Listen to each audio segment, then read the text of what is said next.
Okay. Hi, everyone. Welcome to the Mita Ketran PD reading seminar. We have Professor Santu here from Baylor University. He will tell us some stories about conversion rates of Hamilton-Jacobi equations with state constraints.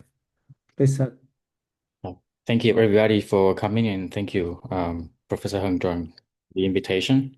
All right, so today I'm going to talk about Wallerstein viscosity rate for the Hamilton-Jacobi equation with state constraint.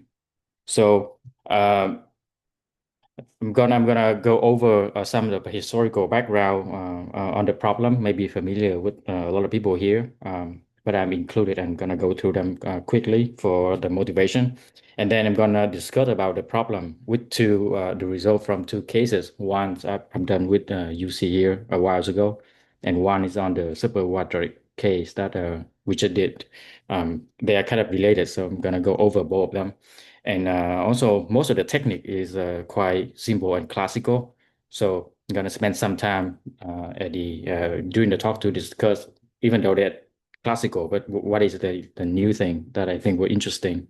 All right, so I'm gonna start with the basic example where the problem arises. So uh, Hamilton-Jacobi equation in the simpler setting is the iconal problem. And in this case, let's say if we start from a medium with an open and bounded set, and we consider a light rate that is starting from a point inside the domain, and then it has a constraint on the velocity cx, which is the homogeneity of the domain.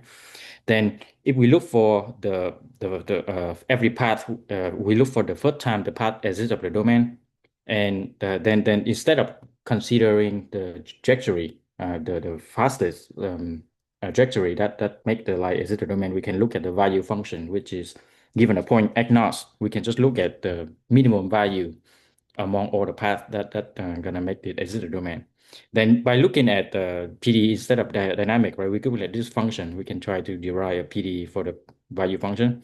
So by dynamic programming principle, we can derive an eigenvalue equation for the value function. And the idea is studying the value function, we can get back some information about the optimal trajectory. Right? So in this case, the eigenvalue problem is given like this, and the 1D example, we can plot the picture over here. And the feature of this is that we have multiple solution, and but only one physical correct solution. Like the biggest one in this case is usually the distant function, right? So to describe viscosity solution, one of the motivation for the name viscosity come from adding viscosity and vanishes. Right? So if we regularize the equation with an artificial viscosity, then we can get a smooth solution for HU epsilon. And then when we vanish epsilon, we recover the viscosity solution for the original first order problem. Like in this case, when we vanish it, we recover the distant function, right? So, that's just like the motivation for this talk, right? We gonna look at this problem. We study how fast is the rate conversion happen. Okay, so yeah, in order to do so, we're gonna describe some general definition. So this is familiar for a lot of people here, but I'm gonna go through it quickly. So for second order fully nonlinear PD, we define the viscosity solution in the following way. So every if you have a function and every point we have a corner from above, if we touch it from by a smooth function, then sub-solution is satisfied if we can replace all the derivative, the first and the second derivative, by the derivative of the test function, and we satisfy the inequality. And similarly for sub-solution, right? So this is the way to define because a weak solution for the equation where we have maximum principal. And this coincides with the value function that we discussed earlier in terms of optimal control problem. Okay, so quickly recap on optimal control setting. So first order problem, if we define, if we given a running cost and a vector field, and then for every measurable control, so control is just a measurable map for every time we can select a control. Then given a control and initial point, then we can solve for a unique trajectory starting from a point X with a control alpha. And the classical question in optimal control is how to find the control so that we can minimize the value of the energy, the total cost. In this case, So in this case, we are choosing the infinite horizontal problem, which is we let the path run forever and we calculate the cost. So we have like the discount factor to mean that the value in the future plays less important role than the value that happened earlier, right? So if we define sort of like a transform of the cost function as a Hamiltonian, then we can derive the PDE for the value function, and the value function satisfy this equation in terms of viscosity solution that we mentioned earlier. Right, so this is all the derivation were done in the past, and most notably by Bellman in 1954 with the dynamic programming principle. Right, so that is the deterministic optimal control. And we talk about the state constraint as mentioned in the title of the talk. So the state constraint problem appear when we put some certain constraint on the control that we choose. For example, if we look at the path, there's only stay inside the closure of the domain. This is if we want to find a control or a path that never exits the domain. Then if we put this constraint in, then we get the PDE with a boundary condition, and the boundary condition in this case is sort of implicit, and we call it state constraint boundary condition. And first study by Sohner in 1986. Sort of heuristically, we could think about this. If everything is smooth, then the state constraint problem is a bit similar to Neumann boundary condition in a bit more general sense that the derivative in P of H when we multiply with the outward normal vector is always non-negative on the boundary. Yeah, but this is heuristic only. Okay, so that is state constraint for the first order problem. So this problem has been studied a lot in the literature, and firstly by Sohner, and also appear in other work by Lassuer and Lyons in stochastic optimal control. And just as and the problem has a lot of application in economics, and Professor Hung Chun Hee has also worked on that. This also had connection to large solution to elliptic problem where solution block near boundary, especially for the second order case, which I'm going to describe in the next slides. So the second order case is similar to the one we discussed before, but instead of considering like a ODE that determine the trajectory of the path, if we ask like a noise as a Brownian motion with a magnitude epsilon, then we put the same constraint that if we want to look for the control such that the probability of the stochastic path stay inside the domain with probability 1 for all time, then this will be the admissible setup control. And then now we optimize over all such control, right? So with probability 1, the path stay inside the domain, then we get a similar problem for second order equation. And by Lassuer and Lyons derived this PD in their works in 1989 that in terms of viscosity solution, we can write the problem as a number at equation number 2 over here, right? So it's a viscosity solution in the interior and a subway solution on the boundary. So the goal of the talk today is we want to study the valence in viscosity for this problem. When epsilon go to 0, then we recover the deterministic problem, the first order problem from the second order problem, right? So the stochastic optimal control go into deterministic optimal control. And we want to discuss the rate conversion, right? So this is the prototype that they consider in their work in 1989. So we just consider the classical mechanic Hamiltonian. This is a du to the p minus f. And there's interesting behavior happen. They're different when p less than 2 and p bigger than 2, right? So here is a sort of like a bit like a very briefly summaries on the property of solution. So there's application in dynamics, and there's one paper over here. So in general, if p less than 2, then the solution is equivalent to the large solution, the different kind of terminology in elliptic PD. So we can show that the boundary condition in this case equivalent to blow up boundary condition. Right? So the two problems are the same. For p bigger than 2, then we can show that viscosity solution to the state constraint problem had infinite Neumann boundary condition. But the inverse is probably not correct. So here is a kind of like a immense difference in terms of solution. So for P less than 2, the solution blow up near the boundary. But when we vanish viscosity, we vanish epsilon, we recover to something that is continuous up to the boundary. So when epsilon vanishes, we sort of have like a boundary layer near the boundary where the solution blow up in terms of epsilon. But for this case, the solution is also C alpha up to the boundary.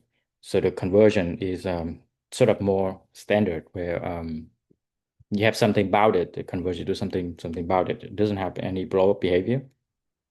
So in terms of study the rate conversion, we in this talk I'm gonna go through both the result for both problem, but this one is done earlier in 2022 by Yusin Han here and I, and I'm going to discuss some of the differences in the technique. That's why I think P bigger than 2 is very different, and how we handle that, and some kind of like a new idea on how to do so. All right. So here's some of the literature on the problem. There's a lot of works in this field. So this is not a complete list of reference and very non-exhaustive reference. So about the qualitative properties of the problem. So there's a first work by Sohner in 1986, and then Capuzzo-Sesta and Leon wrote a paper on the first order problem where they consider so many different property for the first order case. Also mentioned in the book by Bardi and Capuzzo-Sesta. The second order case was first studied by Latry and Leon, where they studied both the Kp less than 2 and P bigger than 2, and also the viscosity formulation that we have earlier. They also a book in 2017 that studied the second order case, but from the stochastic control approach instead of PDE. So final property of solution. So when we have solution blow up near the boundary for P less than 2, then we can ask like how's the asymptotic behavior of solution near the boundary, or also the derivative of the solution near the boundary. So these properties are studied in a series of paper listed below. But also, maybe you have a time-dependent problem, then we can study log time behavior associated with state constraint. Right? So many problems in the classical case where we have the torus or the Rn can be posed with the state constraint problem. And there's a lot of works in this case. And I also mentioned that where the case with P is less than 2 and you have blow up at infinity, there's also other work when they consider this and they call it large solution and sort of different technique. So in terms of quantitative, like it's especially the rate conversion in terms of epsilon, there's a lot of work recently, and there's like a revival of interest in this problem very recently, but not for state constraint. So for Dirichlet problem, Neumann boundary condition, the torus or Rn, we have classical work by Fleming, Bardi, Capuzzo, and Rosesta, Crandall and Lyons, Evans, and then Drunk, where there are multiple different methods and can be used to obtain the usual epsilon to the 1/2 rate conversion. Recently, there's a work by Timo Streckler, Zhang and Yu, where they can get the rate conversion epsilon log epsilon for the 1D. And recently, there's another group that obtained this rate for uniformly convex Hamiltonian. And some other cases for Neumann boundary condition also obtained recently. So in terms of state constraint, UC and I did the Kp less than 2 earlier. And recently with the Dutta and Nguyen, we did the Kp bigger than 2. And I'm going to summarize the results in the next slide.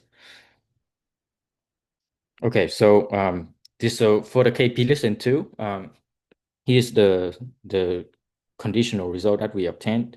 Right, so if we assume that f is Lipschitz and non-negative in the domain, with the additional assumption that f equal to 0 on the boundary, then we can obtain sort of like a rate conversion. Right, so in this case, with p less than 2, then we can define this number alpha is 2 minus p over p minus 1. Then the rate conversion can be summarized in the following. Right, so the lower bound is epsilon to the 1/2. The upper bound is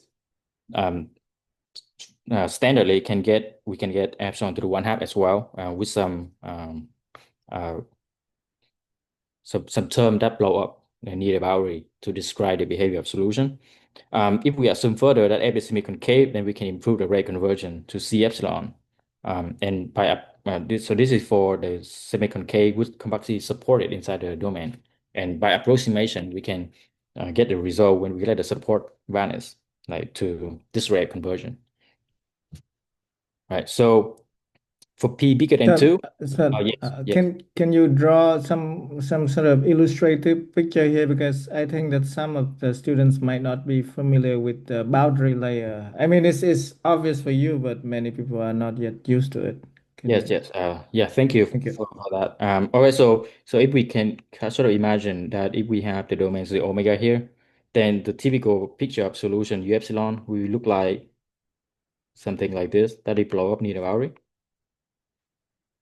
And at epsilon go to 0, we get sort of like a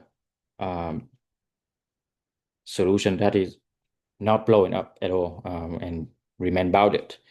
So based on this kind of the estimate that we can get exactly like the layer near the boundary where is it bounded. For example, in this case, that is about it if dx to the epsilon alpha, right, less than c. So we can define the strip, right, where 0 less than dx less than a constant c of epsilon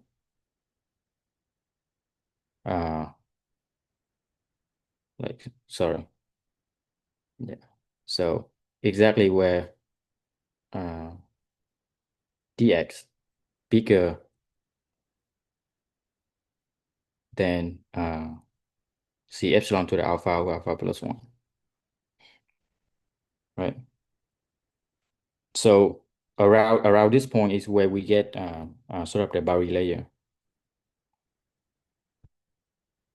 Yeah, would that satisfy the picture, the question? Right.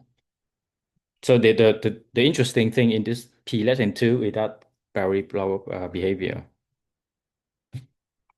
And of course, when P equal to 2, then instead of the fraction, we get the log, which is if we work it out by an ansatz of solution, then we will see this behavior.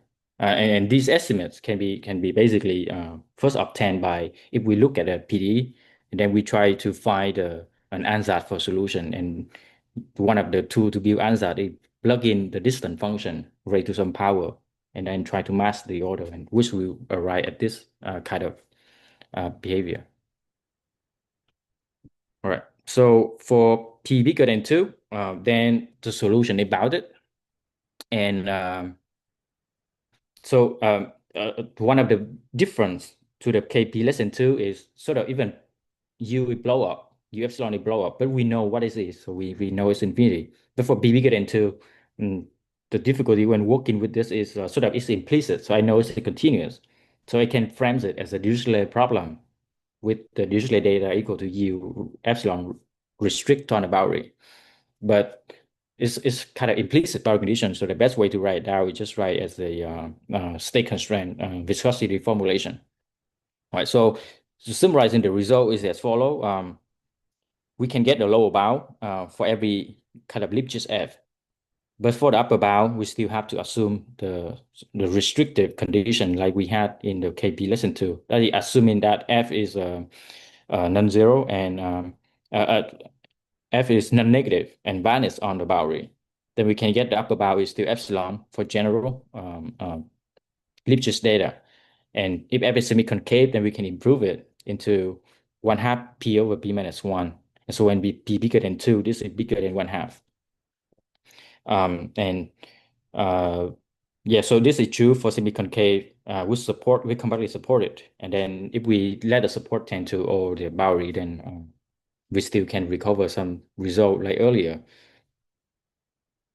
Okay, so the difference comparing to the other cases, so we can get the lower bound without the any assumption. So general only need F to be Lipschitz, then we can get the lower bound. And then I'm going to describe the general technique that we use for both case. The technique is very simple and very classical. And what is the new thing? And what's the difficulty in the KP bigger than 2? And then how did we resolve that? Can I ask? Yes. Yeah. So as you said, the bound is independent of P, and clearly, I mean, both of the case, right? The P equals to 2, which is also the case of interest recently for uniformly convex. Um, from the second bound you got, right? I mean, presumably when you let P goes to 2, you should have nearly epsilon, right? Can you do that? Or Um, so what you mean like to let P go to 2? P goes to 2 because it seems that your bound, Yes, yes. So the C constant C independent of P. right. Oh wait, is that independent of P? No, actually, it's my dependent on P. It might blow up when P tend to 2. Okay. Yes, yes. Thank you Okay. for your Yeah. question. Okay. Yeah, Okay. I'll describe where it's depend on P in the next slide. Thanks. Yes. Yeah, that's a very good yeah observation. Thank you. Okay. So I'm gonna go through the idea, which is very classical and familiar with people who have been using viscosity or the doubling variable techniques in this business, right? So if we vanish viscosity, that we're gonna go from a second order problem to the first order problem as in the first line over here.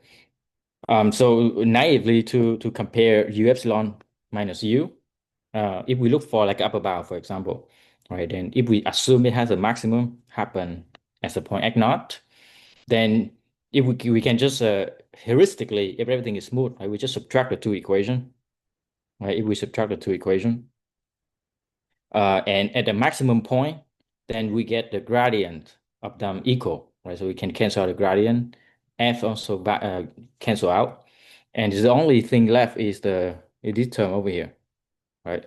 So if U epsilon is about this, right? If U is semi-concave, then we can get the rate is optimal C epsilon, right? And but in practice, usually proving U epsilon Laplacian, U epsilon about it, um, I we use the bound from the first order. So if U epsilon minus U has a max, then sort of if everything is smooth, then this is the Laplacian of the differences in negative at that point, right? So in the viscosity sense, that means we can bound Laplacian of U epsilon by Laplacian of U. So that means if U is semi-concave, then we can get the bound for Laplacian of U epsilon as well, right? So of course, this is heuristic, so we have to fix issues, the technical problem for this argument, right?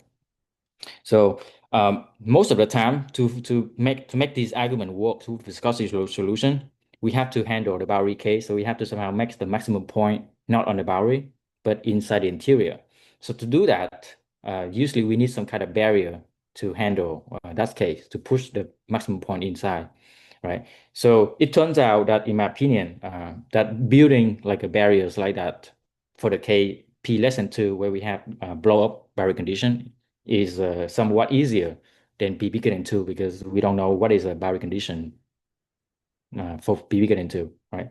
So that's one difficulty, how to build such a barrier.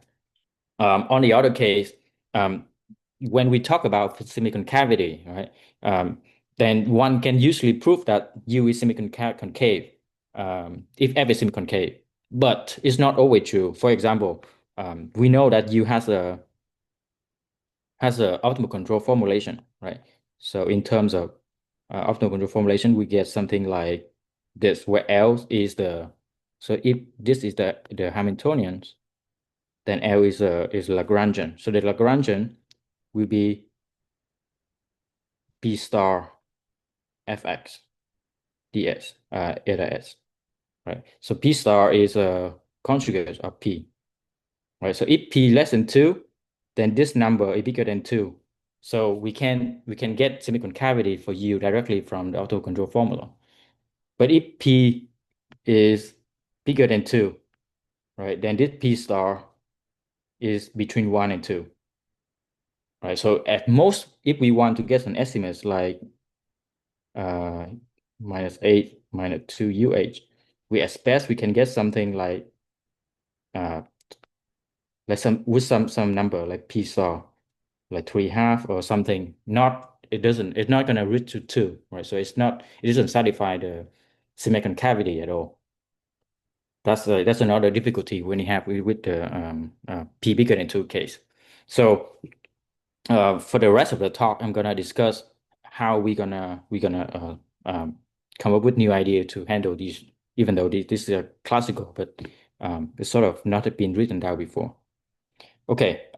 Also, just a note that for P bigger less than 2, when we construct the silicon cavity and we use this kind of estimate directly from the optimal control, then the silicon cavity blow up when the distance get closer to the boundary. So the constant depend on the support, right? But for P bigger than 2, then then the estimate, the method that we apply is not going to depend on the support. I will point it out when we work into these estimates.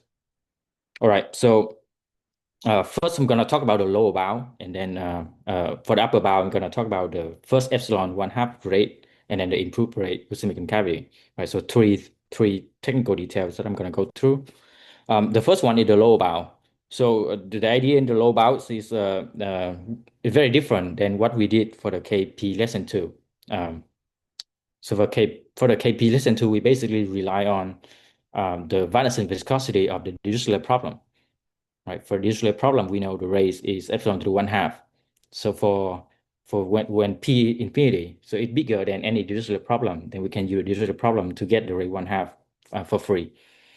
For this case, the solution is implicit on the boundary, right? So somehow that we use a different method than just applying the Dirichlet problem. I mean, it's not very clear to if we can just apply the result from the Vannessen viscosity for the Dirichlet problem directly here. But in this case, this is also pretty simple and classic. So the new estimate we have for P bigger than 2 is that for every point on the boundary, then the solution U epsilon is sort of hold the continuous of the power alpha, and here's alpha is P minus 2, P minus 1 between 0 and 1. And it has a property that okay, so this is a typo, shouldn't have absolute value here. All right, so if we approach the boundary from the inside and we divide by the distance to the alpha, then we always get a negative number, a strictly negative number.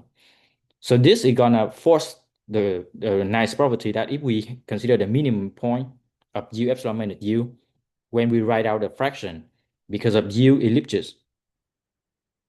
So when we plug in this evaluation with U, you will always get 0, right?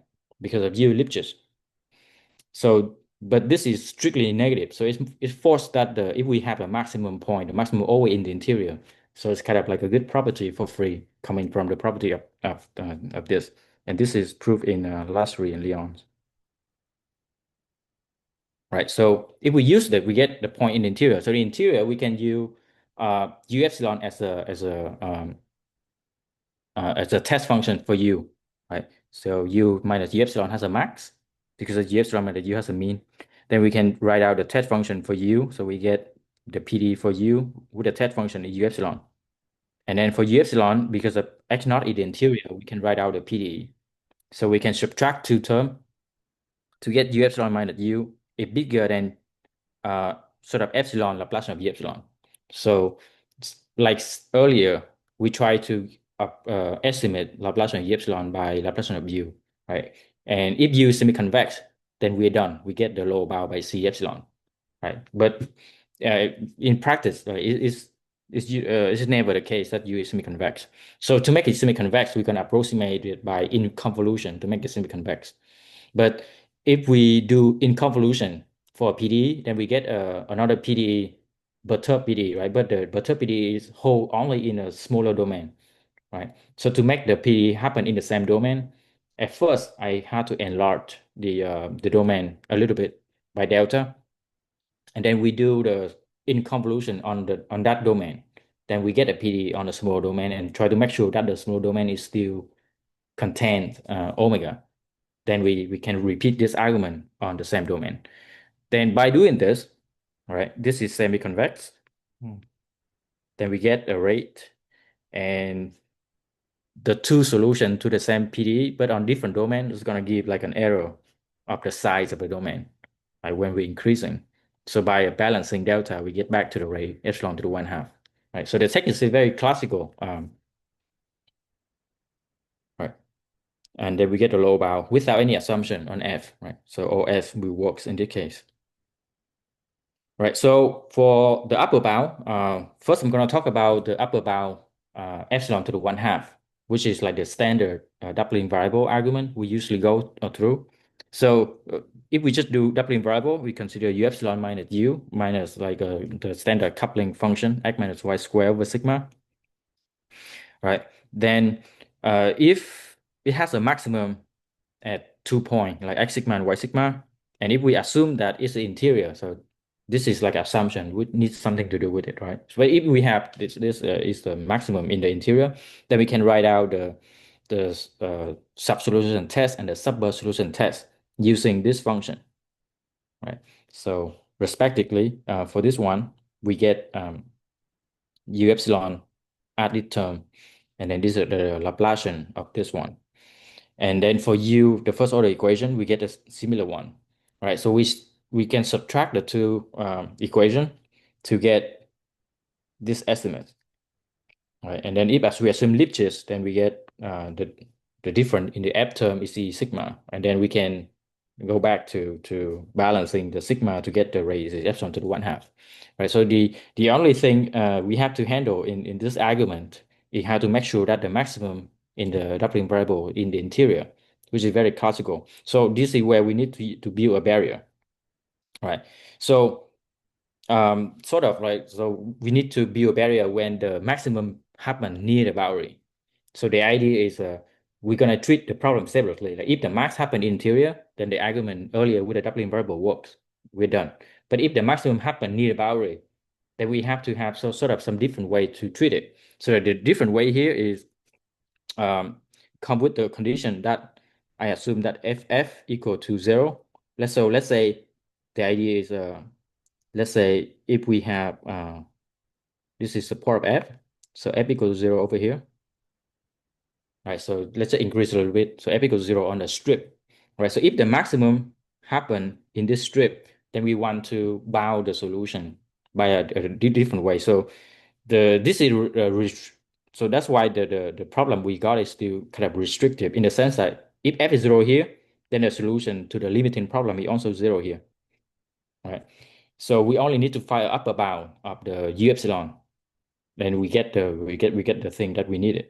So in the KP less than 2, then we know that solution is the solution u epsilon look like this. Right? So u epsilon look like this. Then a natural way to build a barrier is that we're gonna put infinity on both of the boundary on the strip. Right? So like an annulus with the distance within delta near the boundary, and then we just put a barrier is the solution with infinite boundary condition on our domain, and then we can get the barrier. All right, so that's for the KP less than 2. And okay, so other thing I wrote here is for the semiconcavity, but I think we're gonna go back to semiconcavity in a little bit, and I'm just talking about the barrier. Right? So that's how we build the solution, the barrier in the KP less than 2. But for P bigger than 2, it's different.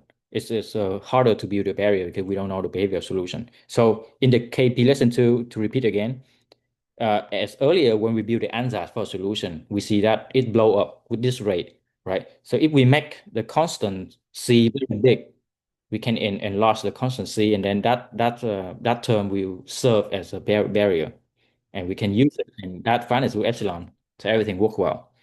All right. So for the KP bigger than 2, how can we build a barrier? A barrier, basically, we're trying to give an estimate for this problem when we take the data as 0, right? So how do we do that? So the new idea here is basically we first derive we first derive a gradient estimate for the solution of E epsilon, right? So this is classical.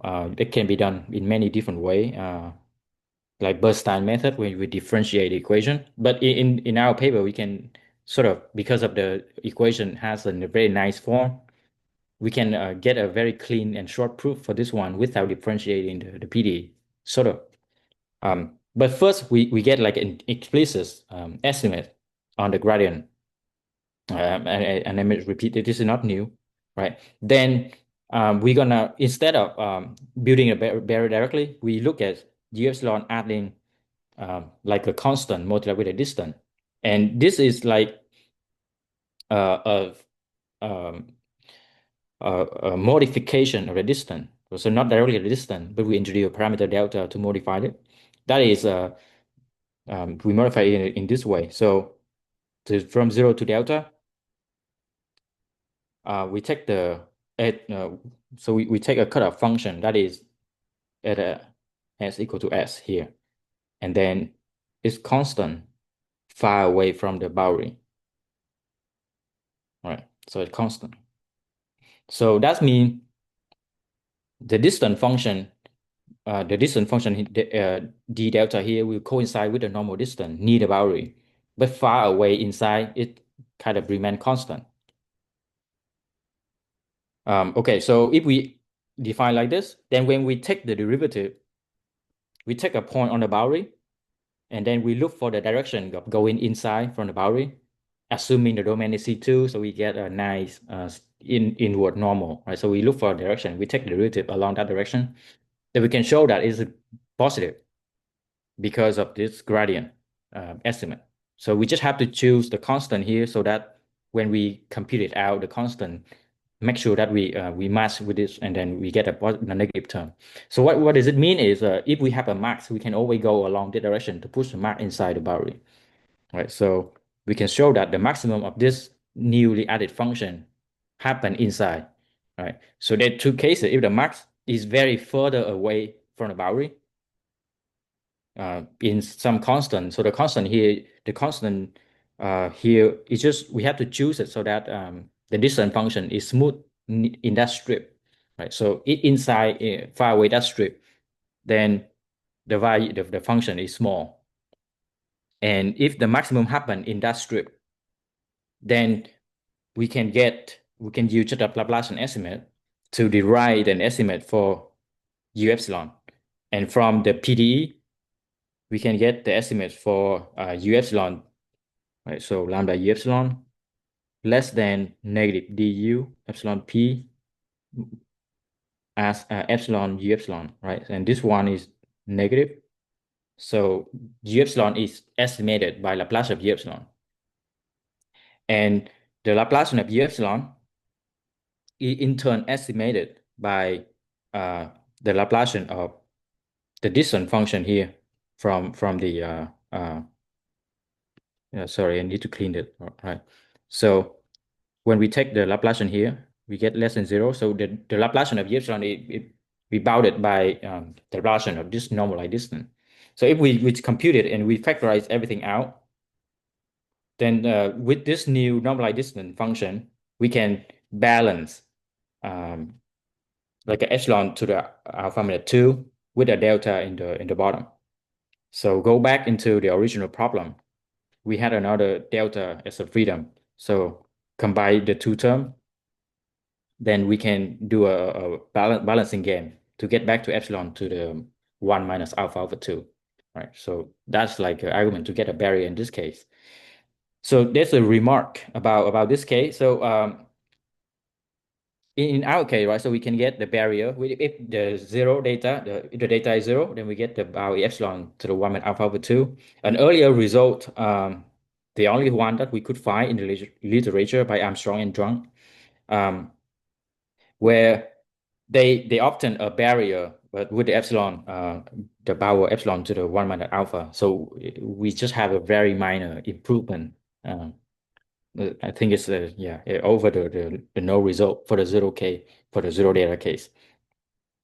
Right. So After we get a barrier, then we can complete the proof with the doubling variable to get the epsilon to the 1/2. And in the general case, we can approximate f with like a compactly supported function to make it have compact support, right? And then we can apply the result for fk with the compact support. And because of the constant we do in this case, it doesn't depend on the support at all, right? The constant in this case doesn't depend on the support of f. So that means we can let the support vanish and it doesn't change anything in the problem. Right. So very nice constant that doesn't depend on support. And actually, I think we'll come back to your question earlier. I think the constant doesn't depend on P in the sense that P approaching 2. Would that depend? Because I think when at least in the gradient estimate, when P approaching 2, it still be fine. The only thing that might be dangerous is I guess 1 divided by alpha over here. When P less than approaching 2, 1 over alpha go to infinity. So yeah, the constant might depend in P in that way. Yeah, that is very interesting. I mean, we can discuss in the informal discussion. Yeah, that part is very interesting. Yeah. Okay, yeah, thank you. Okay, so yeah, so that's the proof for the K, which is F is Lipschitz, right? So now I'm going to mention like a simple idea on the semiconcavity case, right? So as we discussed before, when P bigger than 2, then the conjugate P star is less than 2, right? So this raised to the power is not semiconcave, it's just power be less than 2, right? So we cannot really do semiconcave here. So the new observation here, right? So we still write out the estimate we want for semiconcavity.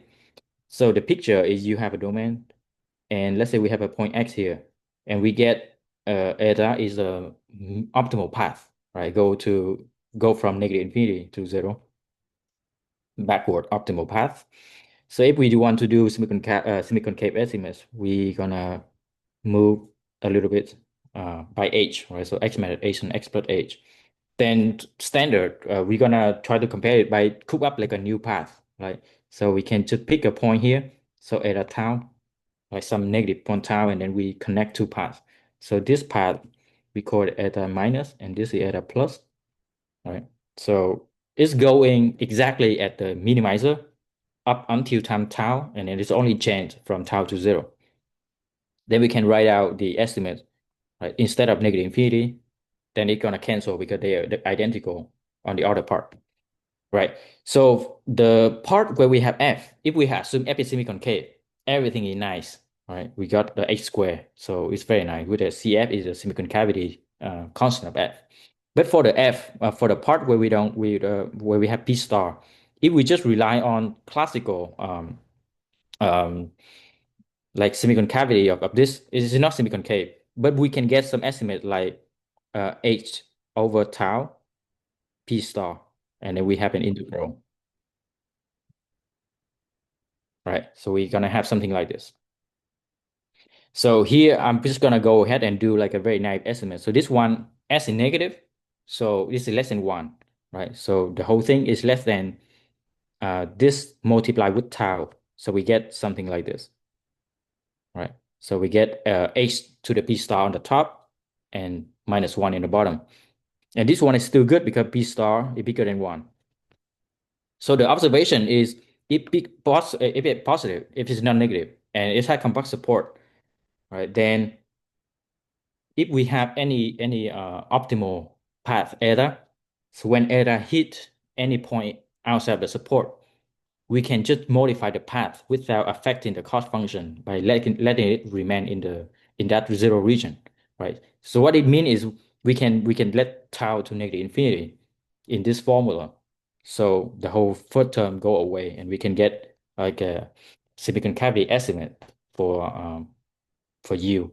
And this work for all p bigger than 1, right? Even for the p less than 2, we can still do the same thing to get a constant independent of the support. Like earlier, when we use the other way, we have to have a constant dependent on the support, but this one is independent, right? So with that, then we can plug it into the problem, right? So um, starting with a normal F, we have to approximate F by something had compact support, but also given a semi-concave function, how do we approximate it by something had compact support, but also semi-concave? Then we need some extra assumption in order to do that. Otherwise, I'm not aware of such a way. So the assumption we have to put is sort of C2, then it's easy to do. We just cut up by any smooth function. But otherwise, we have to assume it had an extra condition that the gradient vanishes, then we can approximate. But if that's the case, then for example, C2, then we can just do any cutoff, then we can get the rate of conversion. And and because the constant here is independent of the support, so letting the support values, we can approximate the problem for OC2. Otherwise, then we have to put some assumption on the gradient like we formulated. Yeah, but basically, but basically in this case, like earlier, when we subtract the two solution at the smooth point, then we can get the rate depend on the constant, the systemic cavity constant of F. Yeah, and that's basically the idea that sort of new here, even though it's very classical. Yeah, I think like I'm right on time. And so that is yeah, this is basically all the thing in the talk. Here are some of the open question that kind of following up that I'm currently thinking about.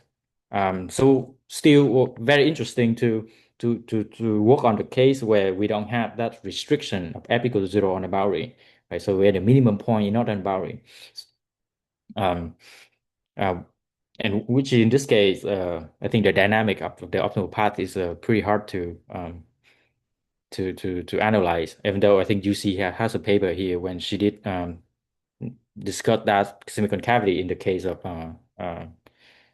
p less than 2, right? Also a general Hamiltonian, and also it is the way we obtain here is the optimal, right? And a very hard problem I also listed here is the ecliptic problem where lambda equal to 0. Then the conversion just qualitatively is still pretty much open, right?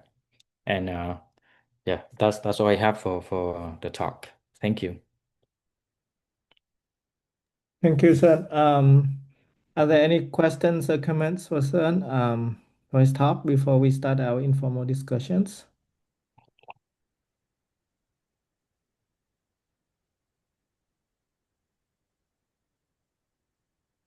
Okay, maybe while we are waiting, I'm gonna ask.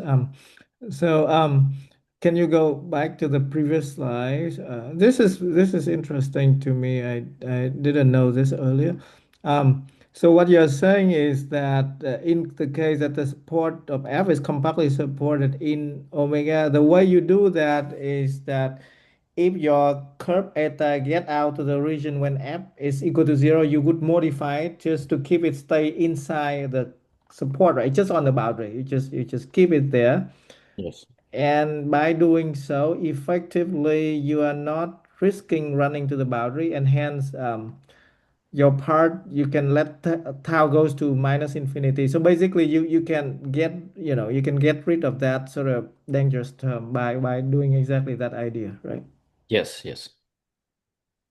Yeah, I see.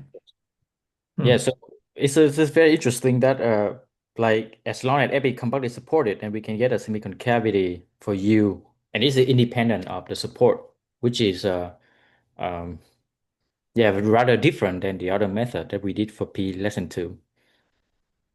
When we Right, because that means that also that that even if you only assume that f is 0 on the boundary only, then you still get semi-concavity for uh, overall, right? yeah, so the difficult thing for the other case is like if at least I need it to have like a real support that is like real distant to be able to get like x minus h and x plus h around. Mm-hmm.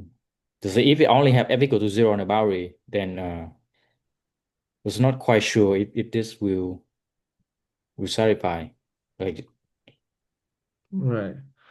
I mean, of course, there's an earlier work by UC on global semiconcavity, right? I think that there's something hidden here that you can play the game of sort of still cut off the support, but lets it go to the boundary. I mean, approximating F to the boundary, and meanwhile, the distance of H sort of proportionally also shrinking. So there can be some balancing game here, that there can be some further hidden property. I see. Yeah. Yeah, I'm guessing there's something Yeah. very interesting hidden here. Yeah, I Just see that something could be further developed here. Yeah, also one of the things that I was thinking about is how to kind of approximate a semi-concave function by compactly supported but also semi-concave. Is that can be done in general without any additional assumption? Uh, Not quite sure. yeah, I'm not sure. Yeah, but Just guessing. Yeah. thank you for the question. I think yeah, there's something deeper that I could look into here. Yeah. Are there other questions for Sun?